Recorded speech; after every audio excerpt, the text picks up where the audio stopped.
Pastor Peter was a shining light in the forever fruitful deliverance ministry. Young, dedicated, and filled with the zeal of the Lord, he carried out every assignment with deep sense of purpose.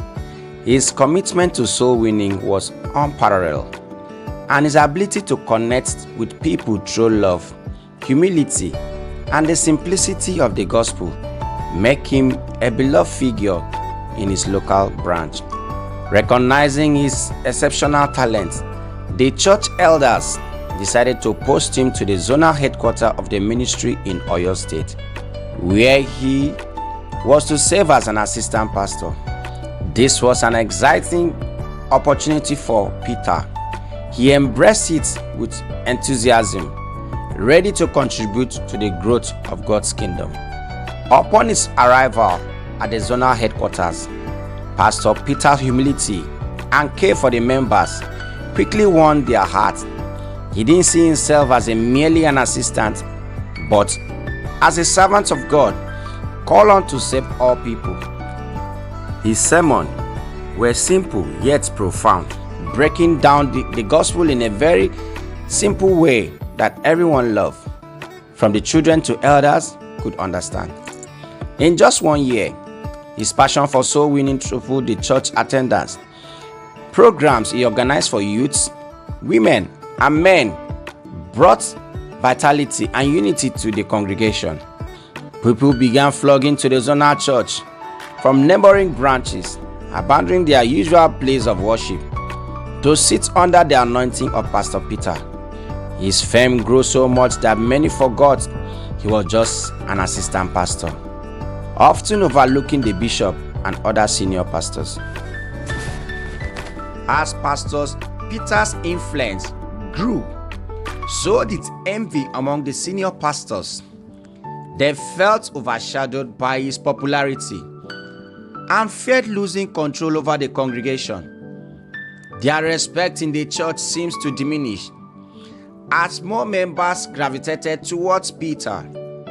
The elders and the senior pastors convened a meeting one Friday evening to decide what to do about him. They concluded that Pastor Peter should be transferred to a remote and a dreaded community in Oyo State called Igbo Agbaye, a place notorious for its hostility towards pastors and Christians. This rural community was overrun by cult groups and adult worshippers who were known to humiliate and threaten any man of God sent there.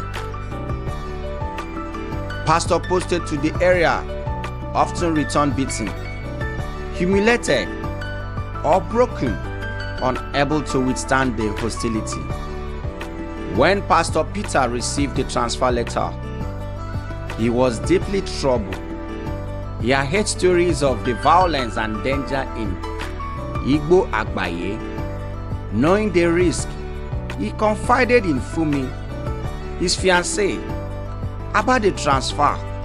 Fumi was devastated. "Peter, this is madness," she pleaded. "You don't have to go there. You are young, full of potential. Resign, find another ministry, or even start your own. Why risk your life for people who won't accept you?" But Peter's faith was unshaken. He went into his prayer closet, fasting and crying out to God for guidance and protection. In the silence of his prayers, he felt God's assurance.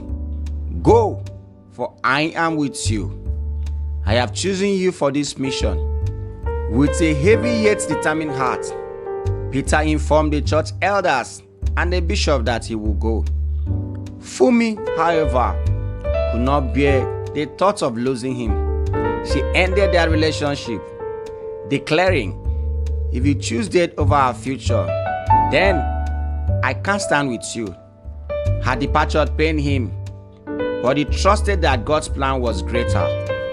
The church held a modest send-forth service for Pastor Peter the Sunday before his departure.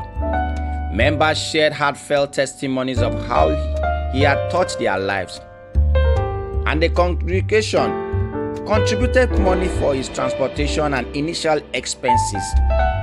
Though their hearts were heavy, they prayed fervently for his safety and success.